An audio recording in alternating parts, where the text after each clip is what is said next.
My department, we pull parts. So basically we get work orders, my team, it has quantities on it, it has the part number. We put it on carts and get it ready for the guys in assembly.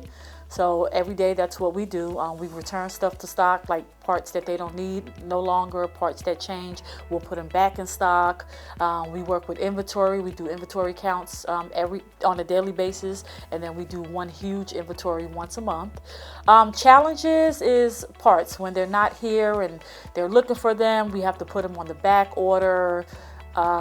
Basically, that's it. I'm over shipping and receiving as well. So my guys receive the parts, make locations for them, and put them away. There's plenty of opportunities for us. Like I started as an auditor and then I moved to supervisor within 6 months. To me, manufacturing jobs, you have to be able to multitask, and that comes naturally for women.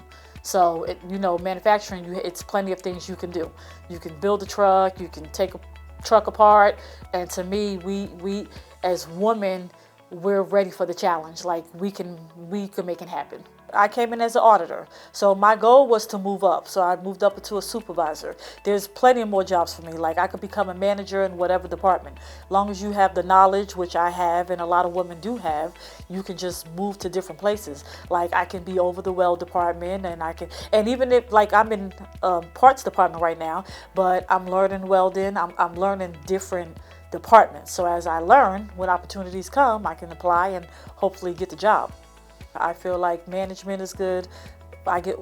Supervisors get along, the workers get along. Of course, you have, little hiccups, but long as you communicate, everything's fine. And I actually recommended a few people that work here, and they're still here.